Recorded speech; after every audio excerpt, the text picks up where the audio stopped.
every conversation starts with the US and with Trump and with inflation. You think you've got a decent handle on what he's going to do next, and it turns out you have no clue. What will the next year bring for global markets? Katie Martin is a markets columnist for the FT and host of the Unhedged podcast. If you've gone all in on American exceptionalism, you're probably doing it wrong. You are going to have some big bumps along the road. So the question is, how do you handle those bumps? If you could ask you to get your crystal ball out, what do you think the landscape's going to look like for the markets and for people's finances over the next 12 months? The most cliched and useless thing you can say in this situation is what I'm going to say, which is that it's going to be really choppy. So most of what's going on in markets at the moment, whether that is in stock markets or in bond markets or in currencies or commodities even, hinges in large part on what Donald Trump is up to. And the thing is that whether you're a retail investor, like you and me, or whether you are a professional running a big hedge fund or whatever it is, you don't know what's going to come out of his mouth next. And you might think you've got good visibility on what his policies are on really important stuff like trade tariffs, right? The taxes he's going to put on imports. But what we've seen in the opening days of his administration is that he doesn't do what he's flagged he's going to do in the campaign season. And you don't really know which way is up. So there's a lot of quite choppy moves in markets. Things that have been heading up suddenly head down. Things that have been heading down suddenly head up. It's going to be a really big test of nerves through the course of this year. Now, do we end 2025 in a materially different state to how we entered it? Maybe not, but it will be quite a wild ride from A to B, I think. And you speak of Trump, but he's not the only factor, is he? I mean, China have exerted big influence over the market recently. Their AI kind of come and slapped everyone around the face. And I think even Trump was like, he has no control over that, right? The Chinese AI story came out of nowhere if you were not paying attention to what people have been writing about Chinese AI for a number of months, e.g. me. So this was a total curveball, right? So if you had been paying attention, if you were a kind of, in that tech community, then you will know that as long ago as last summer, people were saying, you know what, this Chinese AI is pretty good, actually. Like, the gap between Chinese and US technology is not as big as people think. And everyone was like, yeah, whatever. The US tech is like world beating. You can't seriously challenge this stuff.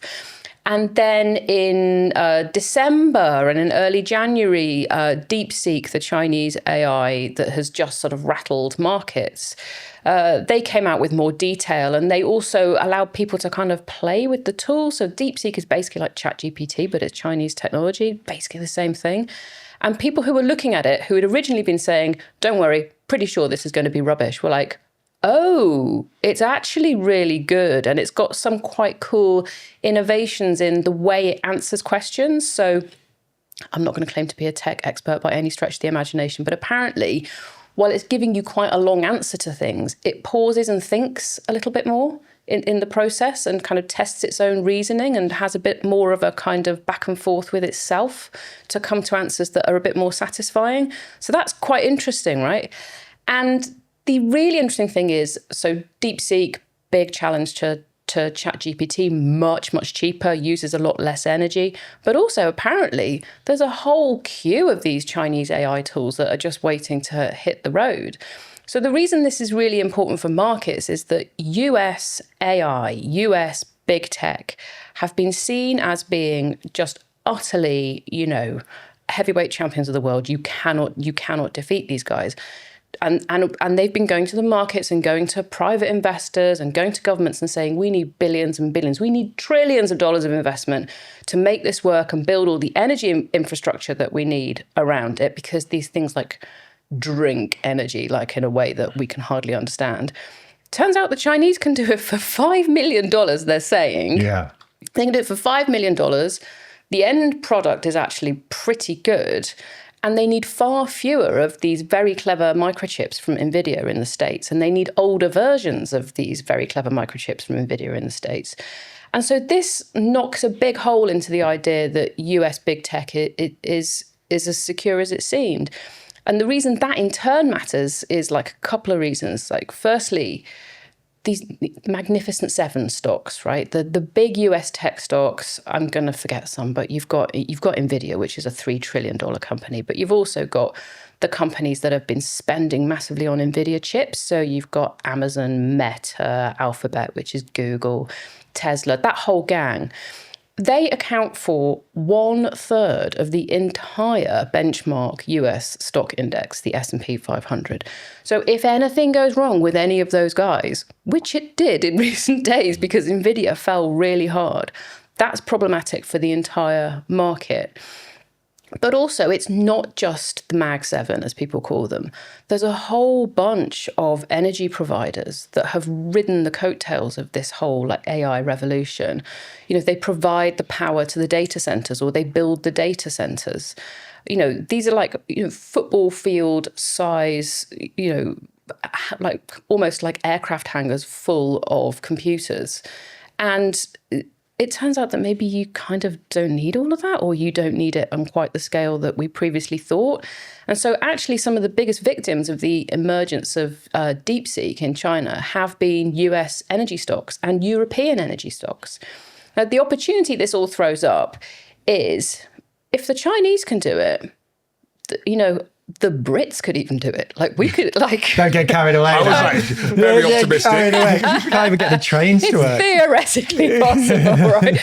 We could do it, right? And there is already some decent efforts in this space from the French and Mistral, but Europe can do it. So this idea that the US sits atop the global economy and global markets and cannot be knocked off this perch. This emergence of DeepSeek is the first time that narrative has been challenged, at least since the pandemic, to my mind. So I think it's a really interesting juncture. Maybe in 100 years, it kind of rocks like American exceptionalism, doesn't it? Completely. It kind of it's like hold on, there could be another player. There could be, and then that feeds into all of the concerns around, say, like the dollar, and it's much broader than just tech. It's America and it's place at the top of the pile. So some investors that I speak to say, look, I want to buy stocks like Nvidia, firstly, because they have absolutely rocketed and this company is making boatloads of money, uncountable amounts of money. It's not like the dot-com boom and bust of 20 odd years ago. They have the cash flows. These are companies that make proper money, 30 odd billion dollars a quarter in profits kind of money. This is serious cash. But so it's not the same thing, but there is this idea that investing in those stocks is not just good for your wallet, but also it means that you're kind of gluing yourself to the US's sort of geopolitical, geostrategic dominance. We're doing something that China can't do. We're doing something that Europe can't do. That means that the US just has more power geopolitically. And so anything that chips away at that, and Donald Trump is doing other stuff to chip away at US exceptionalism on a kind of political front, but nonetheless, anything that chips away at that, I think is significant. So with Donald Trump then, his first term, and maybe kind of the persona that he puts out to the world is I'm good for the markets, right? And if there's these kind of events that are coming that he has no control over, is that going to kind of dampen his ability to do some of the things that he says that might be tariffs, as an example, could be bad for American markets? And so a couple of things. First of all, he measures his success as a human in large part on how the stock market is doing. He loves to see stocks going up under his tenure. If stocks go wrong under his tenure, then he will find that quite difficult to live with. But your other question was, does this stop him from doing tariffs? Or just anything that could be seen as potentially damaging, or the uncertainty that it creates, the choppiness, right? Yeah, it creates a lot of uncertainty. But look, there's stuff that he's going to do that is good for the profits that big US companies make. Just, deregulation, all that red tape, he just gets rid of it. We will see the consequences of that at a much later date, whether that's environmental or financial or whatever it is, but park that for a minute, right? So he's going to cut the red tape, cut the regulation. He's cutting their taxes, which again, it is good for companies' bottom line for how much money they make. So, from that point of view, that's why markets were so happy and investors were so happy to see that he'd won the election, because all things being equal, Kamala Harris probably would have brought in more green regulation, all sorts of different things. So he's a big boost to stock markets from that point of view. And we started to see US stock markets in particular really kick higher once people thought the game was up for Harris and once people thought that Trump was going to win. He does, however, pose a lot of quite serious risks to the stock market. One of them is this experiment he's talking about with tariffs, right? Putting taxes on imports that come from overseas. First of all, we don't know whether he's talking about 60% or 2.5%. Like, it moves around from day to day. We don't know really which country he's talking about. One minute he's focusing all of his energy on China. The next it's like, oh no, it's Mexico and Canada. And people are like, I thought these were allies. Like, yeah. And then he's talking about Greenland and Panama. And you're like, And then didn't he already put in some tariffs for Colombia?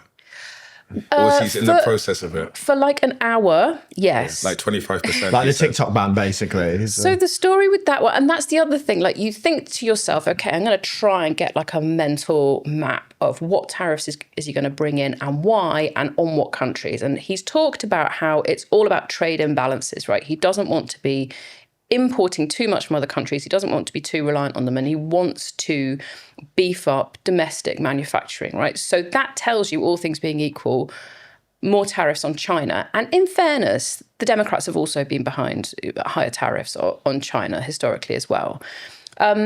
So you think, okay, this is about trade imbalances, this is about domestic manufacturing. And then a country does something that just like annoys him. Like Colombia said, no, we're not taking like military planes full of people that you're trying to deport in handcuffs.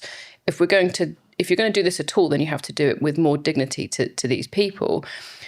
And he said, right, it was like a Saturday night or whatever. He said, right, fine, 25% tariffs on Colombia. And it's like, but where? I mean, not being funny, where are you going to get your coffee from? Like, are you really going to jack up the price of coffee by 25% pretty much overnight?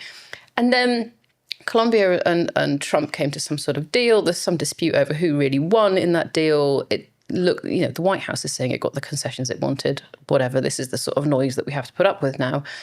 And so the tariffs were lifted. So they were there for like an hour. But again, that goes back to the point I was making, which is you think you've got a decent handle on what he's going to do next. And it turns out you have no clue. But your co-host, Robert? Rob Armstrong, yeah. Yeah, from your podcast, he said that he thinks this year will be a bit more meh, like a bit just kind of floaty, not up or choppy. I agree with you. I think it's going to be very choppy. But already since he started, it seems like it's already becoming he's like doing a lot, like the ICE going around like Chicago, Texas, deporting people who don't have, like arresting people and deporting them. So the things that he said he'd do, he's already started doing. And a lot of his executive orders are like, forget the environment, we're going to drill here, we're going to forget this environmental protected land, we're just going to dig it all up. And so it kind of implies to me that it is going to be a very choppy year and that there's going to be a lot of ups and downs and unpredictability. So the two economic policies of his that are most significant in terms of what markets do over the course of this year and over the course of the next 4 years are tariffs and deportations, right? And again, we don't know how serious he is about tariffs, where he's going to impose them or when. But there is some argument among economists around exactly how this might pan out. But the general gist is, if he imposes tariffs on imports, he's got a funny idea about who pays those tariffs. He keeps going on TV and whatever and saying, well, China's going to pay the tariffs. Dude, that's not how it works. Consumer, right? How it works is that the price of your iPhone will go up by, 25, 50, 60%, who knows. The price of your coffee, if you do put 25% export tariffs on Colombia, that will go up 25%. At that point, either the companies that sell you the coffee or the iPhones or whatever it is in the US have to say, okay, fine, we'll bite down on it, we'll swallow that cost. Or they do what they're much more likely to do, which is feed it onto the consumer.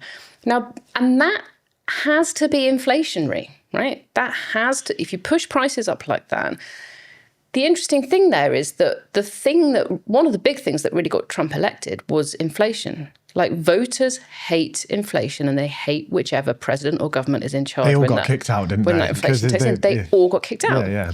It's a really hard argument to win. So it's kind of ironic that he's risking doing something with tariffs that would jack prices up. Already people in the States are like, hang on, you told me that you were going to bring down the cost of eggs. And eggs have gone to a new record high since you took office. Like, what is going on here? So it turns out that prices are not as easy to control as Donald Trump might have made people think. And it also is the case that tariffs are likely to pump up prices, whether that's a one-off step higher or whether it's a durable and constant grind higher in prices. We don't know, because this is a kind of, let's say, novel experiment. So that's one big risk, because if you push up inflation, then all things being equal, the Federal Reserve, which is the US central bank, will have to push up interest rates. Stock markets don't generally like higher interest rates. Borrowers certainly don't like higher interest rates. Companies that borrow in loans or bonds or whatever it is, they don't like paying higher interest rates. So that could be problematic. The other bit is the deportations, which you mentioned. Again, we don't know. Is he looking at a few targeted individuals who he thinks need to leave the country? Or is he serious about rounding people up and putting them in like facilities and flying them out of the country in enormous numbers? Because if he is, then what he's going to find quite quickly is that those people are absolutely crucial to the US economy. They're cheap labor. And they're one of the main reasons why inflation came down so quickly in the States relative to other big economies after the pandemic, is because they had this massive supply of cheap labor that are working in factories, in meat packing plants, picking fruit and vegetables, So if you basically cut off that supply of cheap labor, then labor gets more expensive and companies have to pay more to their employees. And guess what you get? You get inflation. And when it's wage inflation that comes through that sort of channel, that tends to be more durable. We see that in the UK. Service-based inflation, because we exited the EU, we lost a cheap labour source, and the service numbers are sticky because you got to pay people more to do the same jobs, right? And it just gets fed through to prices. Totally. So he's playing with fire here, and investors, even like sort of the professional sorts of investors that I speak to every day, they really don't have a good, solid view on how this is going to pan out. So the tariffs are potentially destabilizing, and the deportations are potentially destabilizing, and that's before he invades Greenland, right? Will it matter? Because the one thing that he is world class at, that he's done since he emerged onto the scene through the newspapers, is control the narrative around himself and control like the media and the discourse. Well, let's say he does a terrible job, markets crash, they lose the Greenland fight. Will he just find a way to spin this, do you think, and remain popular? He certainly tried to. But again, consumers are not idiots. They know that they're going and buying their groceries in the States, and they're like, what, how much? And again, they really hate the inflation thing. And this is something that he absolutely promised to everyday Americans. I will bring down your prices. If he can't deliver on that, then whatever the kind of bluster, it's certainly possible that consumers notice this and voters notice this.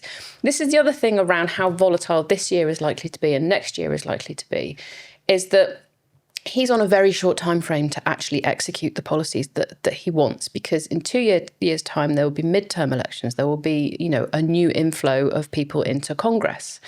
And that will make it more difficult for him to execute some of the policies he's been talking about. So, for example, trade tariffs, he can do just with his Sharpie, right? He just writes an executive order and it's done. Stuff like taxes, that tends to be somewhat more difficult. You tend to need Congress to sign off on these things.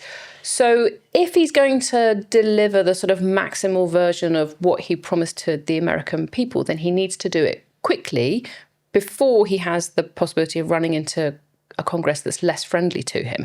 He might end up with a Congress that is still, overwhelmingly Republican, and it's no problem. But it certainly seems plausible that is not how it pans out for him. One of the pillars of personal finance is having an emergency fund so that you can withstand financial shocks. But the value of holding on to lots of cash beyond that is questionable because it just gets eaten away by inflation. You should put that money to work, and really the same goes for any money that's in your business. There's an amount you want to hold in your business account to ensure that you can weather any storms, but then you want to put the rest of the money to work, and where should you do that? I use Tide's Instant Saver account for this scenario, and they're offering new customers 3.81% AER variable on unlimited deposits until June 1st, 2025. I even use it for stuff like putting all my tax money in, so my up and coming VAT bill, I stick it in there so I can generate a little bit of a return on it in the meantime. If you'd like to give it a go, then use the code MAKINGMONEYQ1 and you'll get £100 if you add £5,000 in the first 30 days. There's a link in the description for you where you can also find a link to the full T's and C's and Tide's terms. The variable rate is correct as of the 6th of February, 2025. For our listeners, I mean, obviously we live in the greatest nation in the world, Obviously. the United Kingdom, Yeah. forget America. How does this affect us as consumers in the UK? I mean, we talked a little bit about the stock market, how it might affect our investments, but how would it affect us as consumers in the UK? It's difficult to say, right? So whether this is a strategic genius or by accident, the UK doesn't export much stuff. So we export services. So we're not likely to get caught up in the tariffs that Trump is talking about imposing on Europe in quite the same way. Strategically, we've got a difficult issue. Do we try and cozy up with Europe, which is in a bit of a mood with us for obvious reasons? We're not besties anymore. Yeah. Or do we kind of try and cozy up with Trump, which has its own issues? You know, which way do we swing? Or do we kind of operate as a bit of a kind of bridge and a kind of, you know, soothing voice between those two sides? I don't know. But so how it will affect us as consumers, that little bit is somewhat difficult to say. But I think, you know, there's a lot of doom and gloom around Europe and the UK in terms of their economy and their markets. And I can see why, right? You look at the absolute stonking performance of US stocks over the past few years and you think, you know, you've got like little trading or investment apps and they say, what do you want to buy? Would you want to buy the S&P 500, right? Do you want to buy just a basket of US stocks? And you're like, sure, these things are going crazy. Why would I do anything else?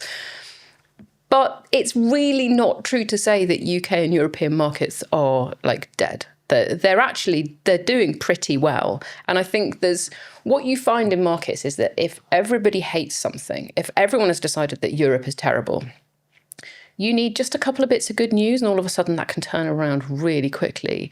So I think actually we're already seeing this in the opening weeks of 2025. European and UK markets are actually doing pretty well. And I think a lot of people are going to be wrong-footed by that because there's a lot of professional investors who have gone all in on the US story who are going to miss out. There's a recency bias, isn't it? And yeah, there's, you know, people forget that the American markets have bad periods, 2000, you know, the lost decades and things like this. Do you think then, but the one thing is the American market is so dominant. If you buy, say, a global index, it's 65p in the pound is going to the American market still, isn't it? Yeah. So do you think I'm a global index investor. Yeah. Would you be worried about that and about, you know, potential decline within the American market? So it is really interesting that, you know, because like we're Brits and we live in the greatest nation on earth, we think. Amen. I love how patriotic you guys are. Like, Someone's got to I find. need some of this energy. I was an hour delayed on a train yesterday after getting up at 6 a.m. I was like, fuck this country. Where's Dubai? Get me to Dubai. Yeah, the Vicky line was on the fritz this morning as well. It's always on the fritz. So we think that the world kind of still revolves around the UK and the rest of the world is like, the you what now? Yeah. Where can you show me where that is on a map? Because, you know, even like 10 or 15 years ago, a global stocks index, roughly 7% of that would be in the UK. That's a lot, right? We're a pretty small country. That's a really large proportion to have in UK. Now it's like 2.5%. It was 25% in 1900. Yeah. Like we've been on a long That's too decline. far back even for me. Yeah, I know, but we've been chipping. We're heading to zero. It would appear. You know? And still now one of the biggest stocks on the UK stock market is like, we're kind of well known for being this kind of old people's home for kind of slightly boring companies. I'm going to get emails about this, but anyway, whatever. I'll stand by it. There's a lot of banks, there's a lot of insurance companies. There are some great companies in the UK, but still one of the biggest companies on the UK stock market is British American Tobacco.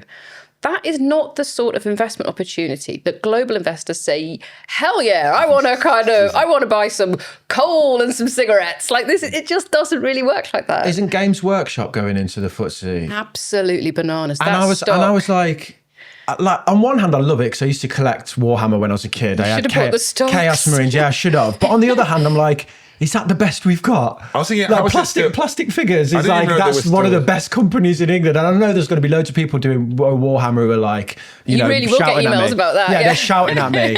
But it's kind of crazy that it's like, we've got Nvidia and Apple over there, and we've got, like plastic models over here. So the last time I looked at the numbers, you could fit the entire UK stock market into Apple. Yeah, because Apple's like a couple of trillion, 5% of the global stock market is just Apple. So where before, so yeah, you get a bit of change. We don't matter as much as we think. And so we have this kind of underlying assumption that, of course, people are going to buy British assets. Why would you not buy British assets? And the rest of the world is like... The British don't buy British assets. Well, that's a whole other problem. Yeah. But when you talk to big global investors, every conversation starts with the US and with Trump and with inflation. And that has been the case for years. And then it's like, okay, how about Asia? And then it will kind of cross over to China and possibly to a lesser extent Japan, which had a decent run in its stock market for the first time in like 30 years. China is a very difficult investment case. And then there's Europe, which is kind of this sort of slightly gooey pudding in the middle and never really delivers on its potential. And you have very thoughtful people writing very important reports about how we've got to get more competitive and we've got to fire up our markets and we've got to foster some innovation. And everyone goes, that's nice. Is it time for lunch? Yeah. And like... Look at this bottle top. Look at this bottle top. Can we regulate it? Yeah. So, but I think that message is getting through now in Brussels, which is, what have we done? We've like painted ourselves into a corner here. We've regulated ourselves out of existence. But again, going back to DeepSeek and Chinese AI, this really is a kind of shot across this narrative that no one else can do what the US has done over the past couple of decades. And this matters, right? One of the things that people always say, particularly in relation to the UK, is that if you have a good idea, and we've got loads of boffins in Oxford and Cambridge with really good ideas, they really know their AI, they really know their biosciences, and it's like world-class science. And that's not just like a Brit bias. Like this, it's well known as being some of the finest stuff out there. They come up with good commercial ideas. They get great backing from venture capital, who are kind of early stage investors, and then from private equity, who are private companies who own them. And when they say, okay, cool, now we need to list on a stock market because we want to get a massive amount of money to really expand and make this a real thing, the British stock market says, sorry, we've kind of loaded up with British American Tobacco, so can't really do that. And it's just incredibly annoying. And there are lots of, good faith efforts to put this right, but they are going to take quite a long time to bear fruit. But the reality is right now, when they need those massive chunks of money, they head off to the States. Let's see, there's a debate with Monzo about listing in America, which is like, a British success story in terms of like a neobank. And it's a very British company, that, and then it's like, the thing is, the grass isn't always greener. You do get companies that go over to the States or that are already listed in the UK that transfer over to the States, and you are playing with the big boys at that point. And if you mess up once, you have a bad quarter for whatever reason, you will get chewed up, spat out, and no one will invest in you Whereas again. we're a bit nicer over here. Whereas we're kind of nice. Yeah, we smoke fags and arrange our little models. Yeah. Like, okay, they had a bad quarter, but I'm sure they can put it right. Yeah. And so it is a slightly different long-term kind of investment mindset that you get over here. So it's I do get why companies go overseas. You look at like Arm, for example, which was a kind of big UK tech success story.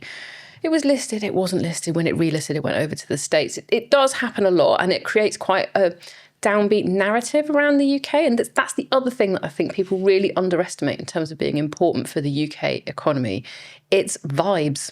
Like, we're very, very, very bad at a nation at like bigging ourselves up and like, you know, celebrating success stories. As soon as someone's got a bit of money, the first thing we want to do is like cut them off at the knees and humiliate them in the national press. Shame. Yeah, if you drive a Lamborghini, you're a prick. Yeah, like, do you know what I mean? Rather than like in America.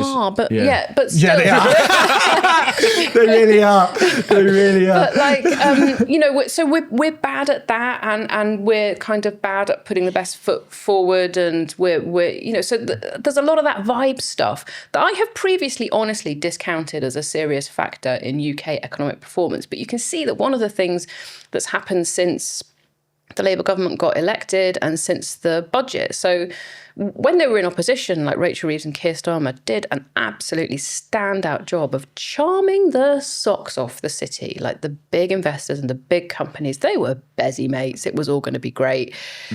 That relationship has really gone south. And one of the reasons that people talk about in relation to that is that we're not selling a good story about ourselves, and that the government is, you know, appears to be in a hurry to raise taxes. Now, the government got elected to fix public services, and I'm afraid money doesn't come out of the ground, so it's got to come from somewhere. So this is a perfectly valid thing for the government to be doing.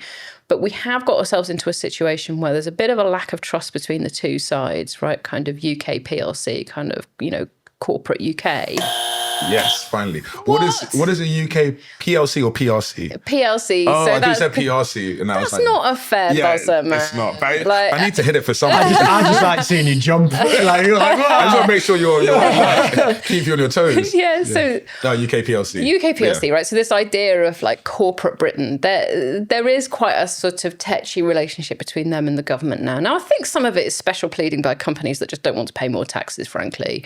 But nonetheless, it is important that, you know, business confidence generates more business confidence, and you need to be just giving companies the sense that they can grow and thrive without getting dinged with higher taxes and with higher, you know, and with tighter regulations. Controversial take. Do you think we need a Trump in England? Someone who's like a little bit more patriotic and who's like, forget everything, we're putting the UK first, we're going to deregulate, and we're going to invest in our own businesses and put them on the UK stock market? Without all the drama, obviously, just the patriotic. That's the thing. That's already happening without the bluster, right? So the stock exchange and kind of, you know, big wig, you know, influential people around the city and big investment firms are already working hard on making it easier and more attractive to list stocks in the UK and to bridge that gap between early stage funding and stock markets better. So that is already happening without a kind of big man who claims to have easy solutions to all of these problems. Because that, I think, is what Trump is going to find out over the course of this year, is it's just not as easy as it sounds to keep prices under control, to keep public services running, to do all of the good stuff that you want to do all at once without generating inflation, for example. So I would be very wary of anyone who comes along with easy solutions here, because, you know, the people who I know who have been working on firing up the UK stock market for like years now are good, thoughtful, decent, intelligent people who often are giving up their time. They're not getting paid for this stuff to try and fix the market. And I think we should kind of cut them a bit of slack and let some of these things play out. And again, like, so almost nobody noticed, but FTSE 100, right, the big index of UK stocks, hit a record high the other day. You know, it's had a great run so far this year. So have stocks in Germany. Germany is supposed to be this total basket case, absolutely hopeless, cannot get itself out of the hole of having higher energy costs since the full-scale invasion of Ukraine in 2022. Everyone hates Germany, blah, blah, blah, blah, blah. Oh, look, our stock market's at a record high. And you know, one of the reasons for that is defense. Like, if you're going to invest in anything, investing in European companies that make tanks and bullets makes a whole lot of sense at the moment. And there's a lot of investors gravitating towards that. So there's a company called Rheinmetall, which is like a German company. It makes like bits for tanks and bullets and stuff like that. not an expert over here. I hit my own not an expert klaxon. But their stocks have done better than Nvidia over the past few years, because one of the things that Trump has done is say to Europe, we're not going to look after you need to up anymore. spending. You need to really jack up your spending on defence. And that message has got across, and there's a lot of investment by governments in defence now. The other thing that I think, so this is a bit of a tangent, sorry, but the other thing that I think really could go right for Europe this year is, what if we get some sort of deal on Ukraine? What if what if peace breaks out? The rebuild of Ukraine will be a big opportunity in terms of there's going to be a lot of money spent rebuilding the place, right? Yeah, so there's two things, right? There's just, if you just take it, no one likes a war on your border, right? And it's just unspeakably... The vibes will be good if it ends. Yeah, it's unspeakably horrible what's happened over there. And the sooner it stops, the better, albeit no one is trying to push Ukraine into a deal that it doesn't want here. Investors aren't saying, can you just sign on the line and hand it over? That's not how it works at all. But investors are very hopeful that some sort of resolution can be arrived at here. It would be all sorts of difficult to make this stick. And on your point, Damien, you can't do that reconstruction stuff in just a ceasefire situation. You run a cement company, say, in Poland. There's a massive opportunity for you in rebuilding Ukraine at some point. Are you really going to send your guys in to do the work there when you think they could get bombed, if you don't think the ceasefire will hold? So there's a big, big reconstruction trade there for European engineering companies, cement companies, all that kind of stuff, but it's not going to happen super quickly. But markets move ahead of reality, right? So the minute you have the chance that there's going to be some sort of deal that might stick, my expectation would be that those stocks would do very well. I already know traders who are trying to make those plays because they thought Trump, 24 hours, it'll be over. 24 hours? Yeah. See, again, turns out it's just not that simple, Donny. No. So you said about vibes, and you said it's important to be kind of positive and upbeat, but you called the UK the ugliest horse in the glue factory.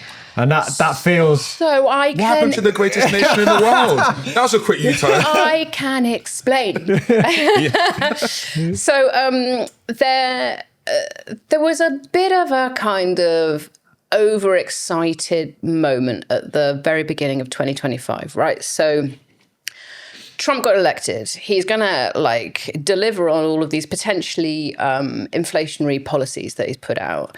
There's one thing that bonds really don't like. So bonds are the way that companies borrow money effectively from investors. They write them IOUs. They're don't tell my bond friends, but they're quite boring. But they are the absolute bedrock of financial markets. If your bond market goes wrong, everything goes wrong. If it goes right, nobody notices and it's all fine. But at the start of this year, bond markets went a little bit wrong because there was rising expectation that Trump would actually execute on these inflationary policies he was talking about. Bonds hate inflation. It's like kryptonite. The two, they're like cats and dogs. They just cannot be in the same room. They do not like each other. Bonds don't like inflation. So US government bonds started weakening. And that kind of went through December and carried on into January. Now, the thing is, again, the US is the biggest market on earth, and the US government bond market is the biggest government bond market on earth, biggest, most sort of influential. When it starts to fall, other bond markets around the world start to fall as well. And so when investors are looking around at, okay, which countries am I less certain about, and which countries' bonds should I sell in sympathy with what's going on in the US market, the UK kind of stood out. First of all, because the government has it's made life difficult for itself in terms of this kind of slightly fractured relationship it's got with business, and this idea that it might need to raise taxes again.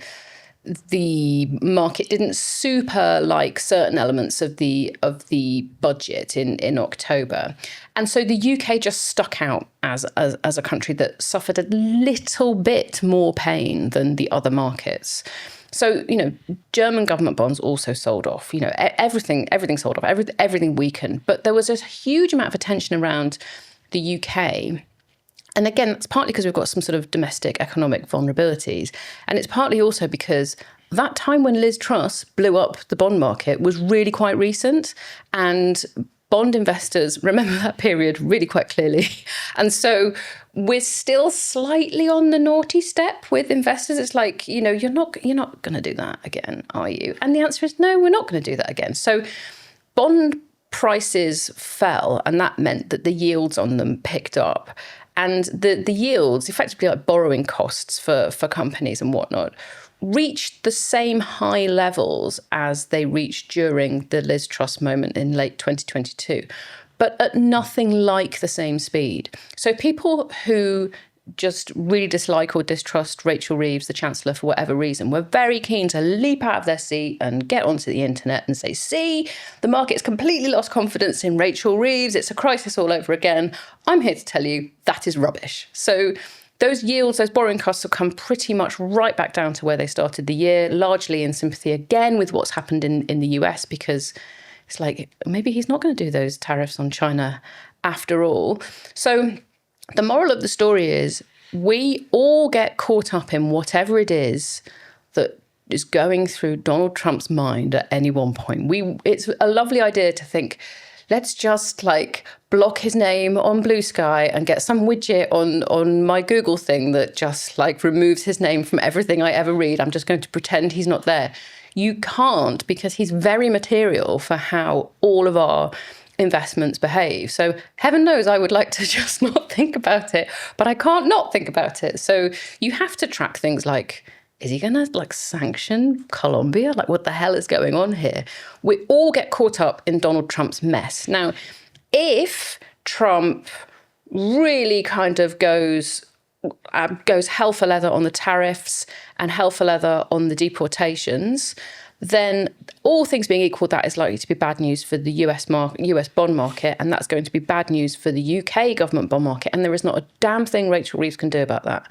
But to paint that as some sort of loss of confidence in the UK is, I think, a bad faith argument. Do you think that she came close, though? Say, like, if the inflation print wasn't as good, or there was these moments, like it was out of her control, as you're saying, but do you think she came close to being fired? If it went the other way, because the papers made it out like they were like, let's get another lettuce out and all of this stuff. I saw. No, I really think that was overhyped for a particular audience. You know, I think the government and like Treasury could see it for what it really was, which was a bit of a global wobble in bond markets. And you know, so for example, I was at a thing at Goldman Sachs the other day, kind of, you know, investment summit kind of day, and they were saying the two episodes, the Liz Truss episode in bond markets in late 22 and what we had at the start of 25 are absolutely not the same thing. There is very little evidence, because you can kind of pick apart different reasons why bonds move. The kind of UK specific stuff there was actually quite weak. But also they were saying in 2022, they were getting phone calls like from government and from the central bank and whatever saying, what is going on here? Is that how long ago it was? 2022? Yeah, late 22. That's scary, isn't it? Yeah, no letters can survive that long. It just seems like yesterday. Yeah, really does. But so the market functioning broke down. And that was why you had like banks and hedge funds and whatnot getting called up by the government and saying, what the hell is going on here? This time it was perfectly orderly. There was a bit of weakening in prices. It has now unwound. The prices have picked back up again. So this might happen again in the sense that, as I say, Donald Trump could really do some serious damage to the US government bond market through a range of different channels. But if people try and tell you this is Rachel Reeves' fault, you should say, no, that Katie Martin says that's not true. And it really isn't true. Cybersecurity is becoming a growing concern for businesses in the UK. Hacking, phishing, duping. Look, I get it. I see people spoofing my account and likeness all of the time online to scam people. So if you want to get your business cyber secure and prove that you're secure, then you need to check out our partner Vanta. Whether you're a startup growing fast or you're already established, Vanta can help you get certified with stuff like GDPR and ISO 27001 without all of the headaches. Vanta massively reduces the time and effort you need to spend on cybersecurity. For example, the questionnaires that you have to fill out to prove you're compliant with these standards. With Vanta, you can get them done up to 5 times faster.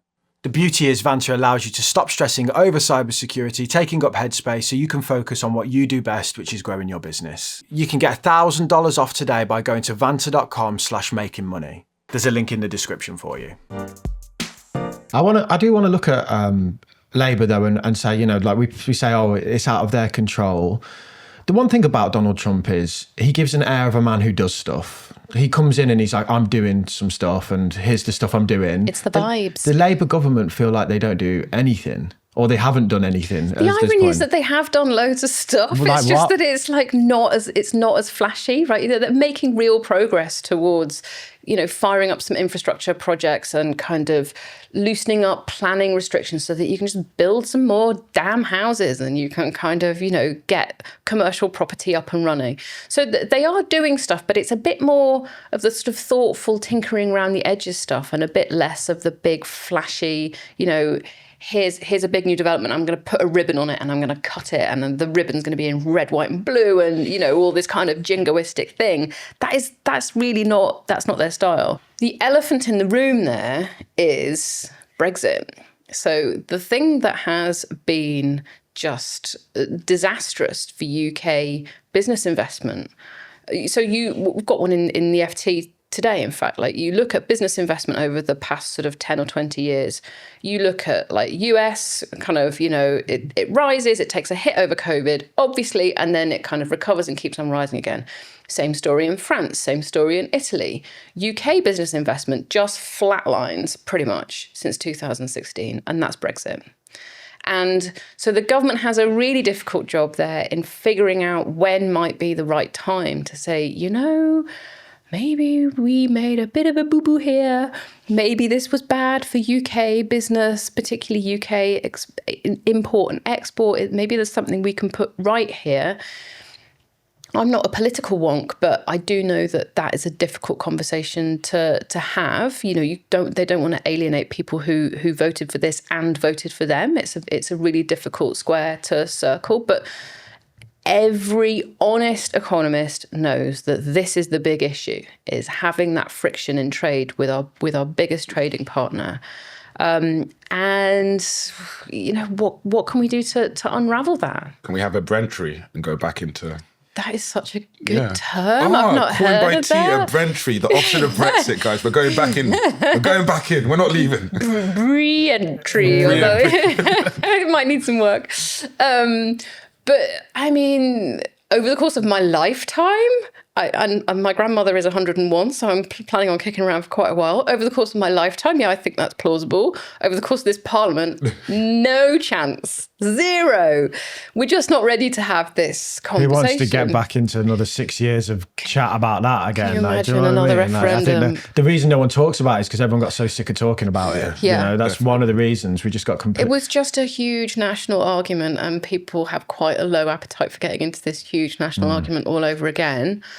But the reality is that it hurts the UK economy. Now, your political instincts might tell you that's a price worth paying. And you think sovereignty trumps absolutely everything else, and it's much more important than having a functioning manufacturing industry in the UK. Other people take a different view. Net migration numbers have never been higher. So sovereignty and controlling your borders, which are two key arguments, and kind of fall apart on the basis that more people are coming into the country than ever before, right? A lot of these things sort of dissolve on contact with reality, yeah.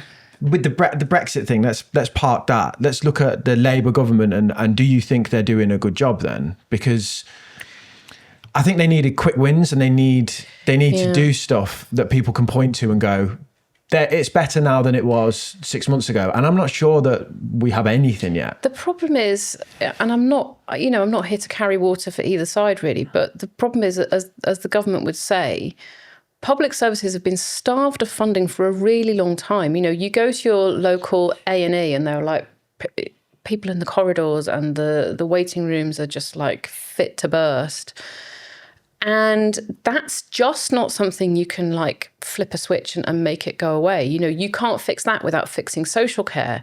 I think actually that is possibly a missed opportunity because the government has said, okay, we need to fix social care. Let's have another review. And the social care industry is like, what? Just do it. Stop reviewing this damn thing and just spend some more money on it. Spending 200 million on a review or whatever. Don't wait for another review that you spend money on and then it comes out with recommendations in like however many years' time and then we think about implementing it. Just do it. Just spend the money, because until you can get people who need help in the home back at home and out of hospital, then you can't take people off hospital wards. And if you can't clear people off hospital wards, then you can't clear people out of A&E departments. And so everything is connected. And unfortunately for the Labour government, easy wins are not really going to be there, which is why their messaging since they took office in July has been very much all about, we are willing to take difficult decisions and, basically eat shit over this over a few years, raise people's taxes, raise companies' taxes, because trust me, in the end, this will enhance the quality of your schools and your hospitals and your roads and all the stuff that you care about. So you've got to give them a little bit of patience. And for what it's worth, that is what UK government bond investors are doing. That, professional investors were not spooked by that stuff that was happening at the start of this year. They're willing to stick by the government. They believe in its plans. So there's just quite a lot of hyperbole that kind of kicks up. But sorry, mate, one sec. But I do think that one issue is like the framing of the taxation. So maybe a lot of people in the UK, the narrative around taxing the uber rich exists and it's grown in popularity. It's like the counter to like the anti-immigration argument. It's like these are the two sides.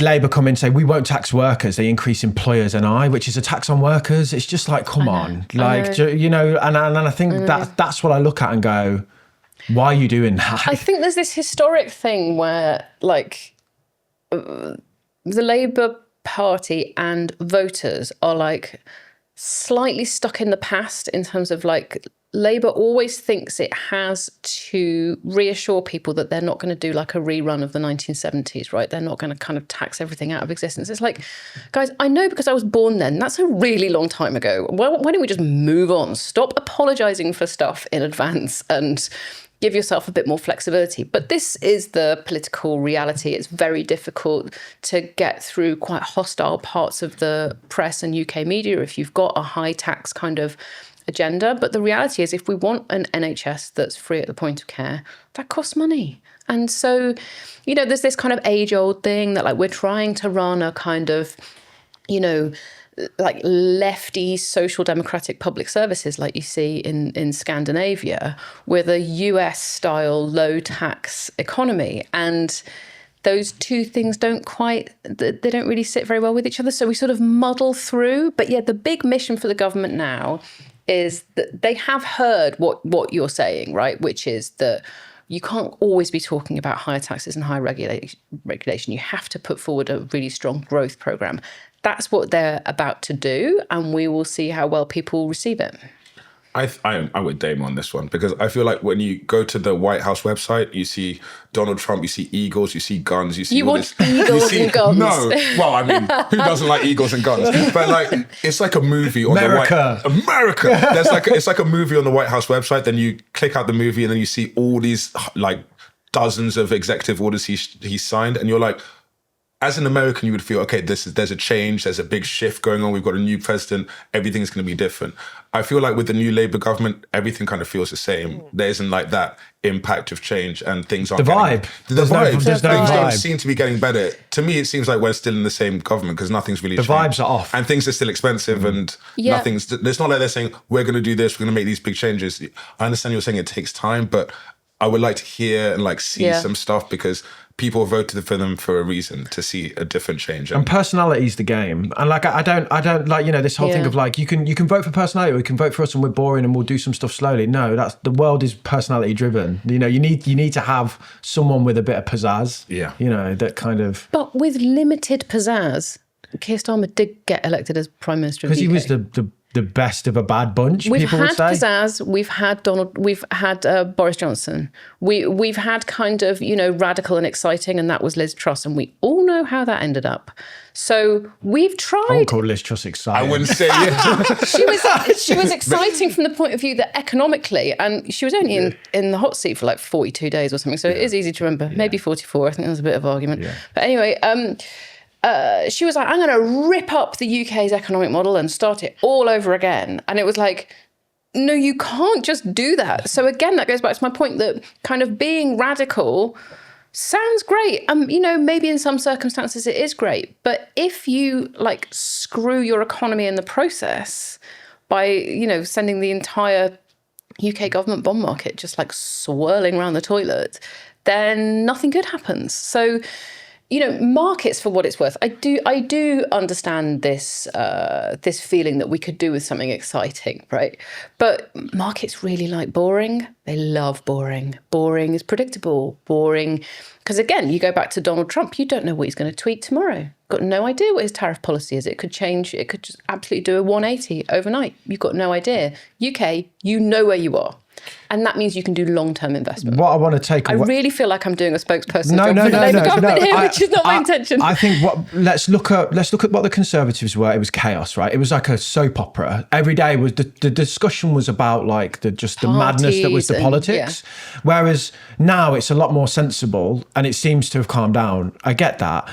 But I do think that there's like a disconnect between, say, the markets and what they think and then the lived experience on the ground. And what I'm maybe talking about is more for individuals, for people who live in the country, for it to feel better. Yeah. And I don't think it feels better. And we can say, oh, but the markets are at all-time highs. And to your average Brit, it's like, well, meaningless. Like, what does 100%. That mean? Because every time I try and get a train, it's cancelled. Like these are the kind of, why is it? It cost me 300 quid to go from Preston to London the other day. They cancelled the peak ticket, so I then ended up on a non-peak train that was so packed that I was like this. On your point around this disconnect between markets and humans, I think that has ever been thus, right? This has always been the way. There is a disconnect, and one of the things that I think we really learned last year is that, again, general public are not idiots, and they don't like being told by politicians in the States. In this case, it was by the Democrats. They don't like being told by central banks, for example, that you've never had it so good. The inflation is coming down, because there is this gulf of understanding around what inflation actually means. So people say, you're telling me the rate of inflation has come down. Why are my eggs more expensive? And it's like, okay, we're talking a different language here. When inflation comes down, that means the rate at which the price of your eggs is getting more expensive slows down. It does not mean your eggs get cheaper. But that's the politicians. They said to help with the cost of living crisis, to make it more affordable, we've brought inflation down by 2%. The price is still going up. Yeah, they so said you have wages that kind of come up to meet that, and the two things should balance out. But again, people see, I fill up, I don't go to supermarkets anymore because it's too annoying, but I fill up my Sainsbury's trolley on my app on my phone. And every week I'm like, what? Like, what am I eating? Like gold? How does this? I do have a teenage boy to feed, but still, like, it's really expensive. And particularly people on low incomes really feel the pain there. But this thing around, you even saw some newspapers over the course of last year saying, the inflation has come down. So when will my coffee be cheaper? Yeah, and when will my cheese be cheaper? And it's like, holy hell, guys, you have not got this at all. You don't know how this works, and you're misinforming people. And again, if you're in the States and you've got Donald Trump telling you that China is going to pay the tariffs, it's no wonder people don't know which way is up. This is just not how this stuff works. Yeah, I think as well, experts don't understand how big the gap is. And, and Andrew Bailey will be like, oh, you just, the bonds. And people are like, what's a bond? What's a bond? What are you talking about? Yeah. But, it's a bit like if you're a specialist in anything, right? You're a brain surgeon. You're like, right, so you just like take out the bit of the skull and you're like, can I just stop you there? Yeah. Like, what is a skull? You're going to have to really walk me through exactly how that works. Yeah, like, if you said build this table, like I wouldn't even know what wood it's made out of. The knowledge gap is huge, right? Yeah. Okay, so coming back to the expert point then, what I wanted to ask is, does anyone know what 2025 is going to be like? Here's the thing. So there are lots of very well-paid investors and bankers and analysts and strategists out there. I talk to a lot of them. Some of them are actual friends of mine. They are, generally speaking, very good people, very thoughtful. They read everything. They have not got the slightest clue. Like, as you said on your podcast, they don't have a Scooby. They don't have a Scooby. They don't have a Scooby. It goes back to our earlier point, right, which is you don't know what Donald Trump is going to do when you don't know what he's serious about and what he's not serious about. I mean, the Greenland thing, is that like for real? Like, nobody knows any of this stuff. And so that really comes across with investors that I speak to at the moment, which is, obviously whenever you talk to them, they're like, well, the outlook is uncertain because like, no shit, Sherlock, you don't know what's going to happen tomorrow. That's kind of how the world works. So there's always an element of like, of chance and of unpredictability with markets, you know, famously so. But the degree to which serious, thoughtful people who are managing sometimes billions of dollars worth of money for other people, the degree to which they are now willing to say to me, I don't know. So you got to do two things. You got to spread your bets, right? So again, if you've gone all in on American exceptionalism, you're probably doing it wrong. You should like spread your bets a bit, have a little bit in China. Maybe they're going to crack this AI thing and make it cheap for the whole world. Hooray. Maybe you should have, you know, something in Europe. You should have something in the UK. You should have something in bonds. You should have something in stocks. You should like mix it up a little bit.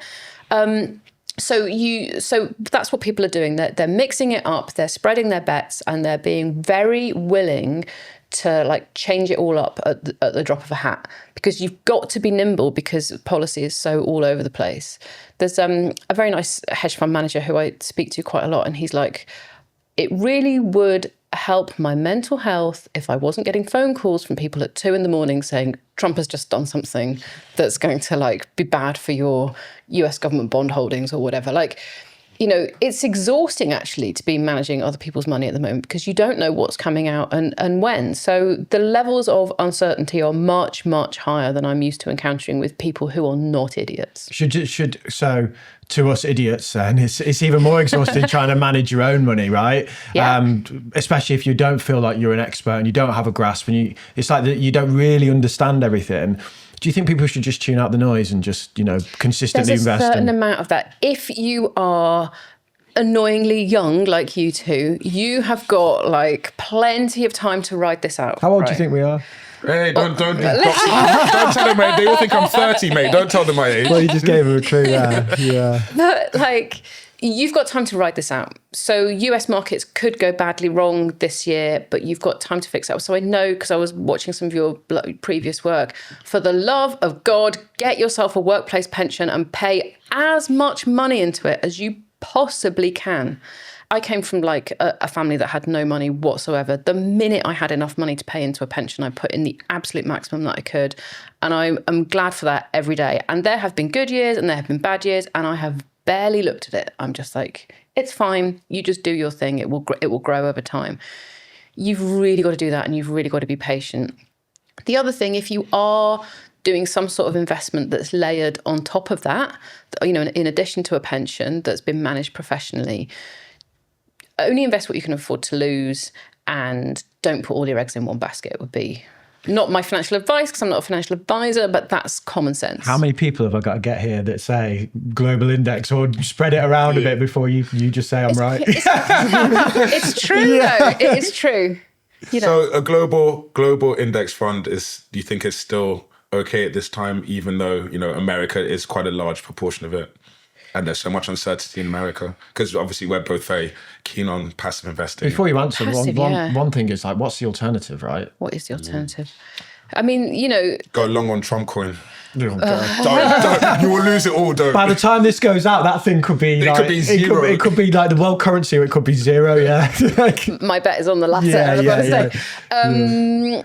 Yeah, spreading it globally, yes, the US is a big part of that. But all things being equal, right... Say this Chinese AI thing turns out to be the real deal, and it's very early days, and I'm not a nerd, so I don't know. But the US's loss should be China's gain, right? Mm-hmm. You know, so Chinese markets should benefit from this, while US markets maybe come off a little bit. But the other thing is, say the Chinese AI thing, again, is the real deal. That cuts the cost for corporate America massively for implementing AI strategies into whatever it is that they do. Maybe they're banks, maybe they are healthcare providers, whatever it is, consumer companies. You know, maybe this opens up cheap, good quality technology for It could everybody. be good for America. It could. Once they pick it apart and go, okay, no, that's how you do it. It could ironically be really good for America. It just might not be so good for Nvidia, which is the US chip maker. And that is problematic because it is a $3 trillion company. But only recently, right? Yeah, like, it came from nowhere. Yeah, and one of the things that, you know, so there's a lot of people now who are like, oh, well, I always said there was going to be a risk to Nvidia. And it's like, Did you? Only I didn't hear you saying that last week. And then suddenly DeepSeek comes along and you're like, oh, Harry Hindsight over here. But it has been said in investment circles for quite a long time that the first mover advantage is real. And clearly, like Nvidia has absolutely raked that in. But it's not normally the first company that like invents the railways that makes all of the money. You know, it's the second, third, fourth, and it's all the companies that end up using the railways. And so, you know, there's nothing new under the sun, right? There's been a huge explosion in this one company. They've done an absolutely tremendous job. But it's not necessarily going to keep going in that same direction. You know, the rise in the stocks has been absolutely explosive. They had the right kind of graphics cards at the right time, didn't they? But like they've got serious competitors out there that will be trying to enter that market. It's so profitable that competition will flood into the market, right? Like, you know. Yeah, and I was at an event a little while ago, back end of last year, with a couple of Irish guys who were in the very vibrant Irish tech scene. And they were like, God, that Jensen Huang, right? He's like the chief exec of Nvidia. They were like, we remember him from like events back in the day. Nvidia was such a small time, poxy little company that he wasn't even allowed into the same parties as we were. And, you know, and he's just kind of come from nowhere. And I'm like, yeah, but he's running a $3 trillion company and you're at an event with me in a private island. So now you can't get into his events.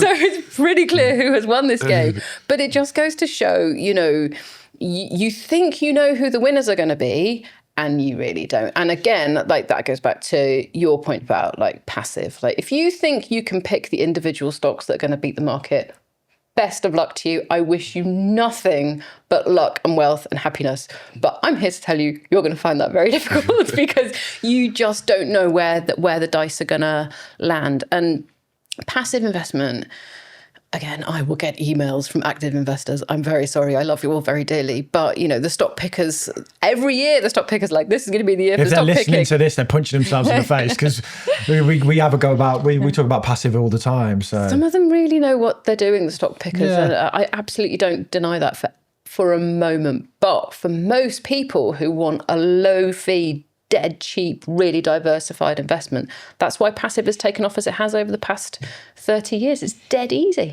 Imagine like Usain Bolt saying everyone should run under 100 meters under 10 seconds or whatever. It's like they're elite athletes of the sport, aren't they? They're fully immersed in it and they're obsessed, and they're saying like, you can do it. Yeah, great, you can do it. But 99% of people who have a day job and a life and the train's late, they haven't got the time to be really into the markets in that way and to value businesses. It's really, really, really hard. It's hard to know who to pick, when to get in, how much to put into and each individual name, when to get out.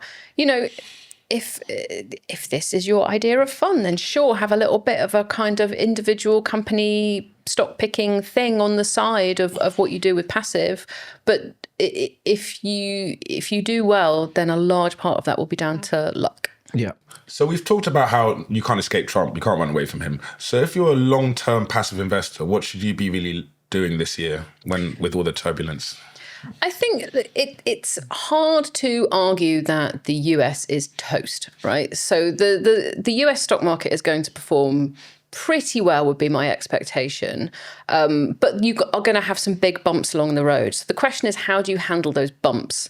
And the answer is, don't panic. So it's really, really hard when markets turn south. And look, we had this shock from DeepSeek that came along from China, the Chinese AI. There was a drop in the NASDAQ, which is like the US stock index that's like full of techie companies. It fell hard, but it fell about 3%. Right, you can live with this. This will rub off.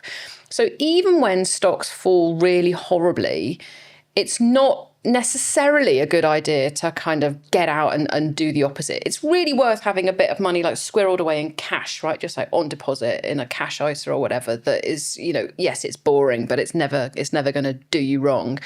But when stocks fall heavily, it's really easy to panic and kind of sell and do something else.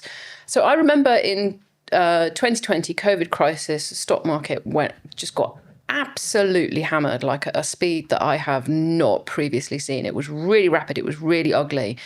And I remember the lockdowns were starting. UK was about to go into lockdown, and it was around March the 23rd, and stocks were down, I don't know, I'm going to say about 20% It was or 20%, something. yeah.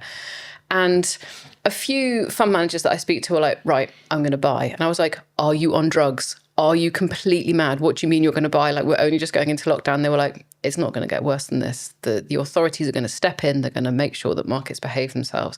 And they were dead right, and I was dead wrong. That's when I piled in. That's what, I've gotten a little bit. Probably Well- not to their level, but I cancelled buying a house and like threw all the money in the market. I've got a dip bag, I call it. So whenever Nice. it's like a little pot of money. So whenever the market crashes, I just buy in. That's a really good idea. But this week was the first time I was a little bit scared. I was like, I don't know if I can pull the trigger. And I bought a little bit, but not as much as I normally would. If Like, it's- But then your crypto drops 90% and you throw your jewelry on it. I did. I Like, literally yeah. did. Because so I have some crypto AI stocks and they just got smashed. Some American crypto AI stock, and they lost like 80%, 60%. And I was like, I'm not buying that. Yeah, Like, yeah. I think normally this I'd be is- like, yeah, discount. And I was like, I don't know what's going to happen. Like, even I was like, I like to put a little gamble now and again. But I was like, this is very uncertain. It's very scary. Like, Yeah. you woke up, I just saw red in my portfolio. And I Yeah. was like, maybe I'm not going to buy this thing. Let me see how this plays out. Let's see how this. If it's any consolation, even professional investors find this really hard as well. You know, when the market is like really bleeding out, that is always the best time to get in. But even the professionals say it's properly scary. Yeah. The way to manage that is to just like have a set rule that what I would say is I'll place the order on a Sunday evening at dinner every week. So if I've got a pot of cash, a dip fund, and the market's tanking, there's like a tendency to be like, I want to hit the bottom. Yeah. Or like if I put it all in, Yeah. is it going to drop again? So you kind of got to remove the emotion and go, I'm just going to invest 10% of my money on a set time every Yeah. week. And then that, Yeah. you just buy all the way down and all the way back up again. Yeah, yeah. And look, you know, sometimes you do get like massive breaks that mean that something doesn't work and doesn't work for a number of years. You know, you look at like there was a lot of investment in like Chinese stocks, for example, a few years ago. And when that went wrong, it really went wrong and it's never properly recovered. And it was the right move to get out of China for a lot of sorts of investors. But those sorts of shifts where things durably go wrong for a really long time are quite rare. Could it happen this time? Of course it could. No one's got perfect vision over the future. But if you do get this turbulence along the way, because Donald Trump is just an inherently kind of capricious, turbulent person, you are going to get some quite jerky moves in the market. Try not to freak out about all of them. That's what the professional investors are saying too, is like, I'm trying to keep my eyes on the prize and stick to a kind of narrative and a framework and just kind of ignore the noise. I'm not saying that's easy. I'm saying that's the right thing to try and do. Sorry, quick question. Do you think it could be 4 years of turbulence? Yeah, it definitely could be 4 years of turbulence. If he plays his cards right, it could be 8 years of turbulence. But the most likely outcome is that it's 2 years of proper turbulence, because he's got to get some of his more aggressive policies over the line before you have those congressional elections halfway through his term, which will make it more difficult for him to execute some of it. So my expectation is, like, in his first year, he is at the height of his powers, right? And so this is his big rush. You've seen all these hundreds of executive orders and all these, you know, seemingly quite random orders to like cut federal spending in all sorts of different areas, foreign aid, domestic healthcare, all this sort of stuff. You know, he is a man in a hurry. He wants this shock and awe thing, and he's achieved it. The thing is, he believes, and he's right in a way, that the best way to negotiate with people is keep them on the back foot and keep other countries like thinking, what's he going to do next, so that he's like constantly surprising them and they kind of don't know where to go. You look at Greenland and the Danish reaction to that as an example, or Colombia, or whatever it is. Other countries just do not know which way he's going to turn, and that is a strategic advantage to him. It helps him to get what he actually wants.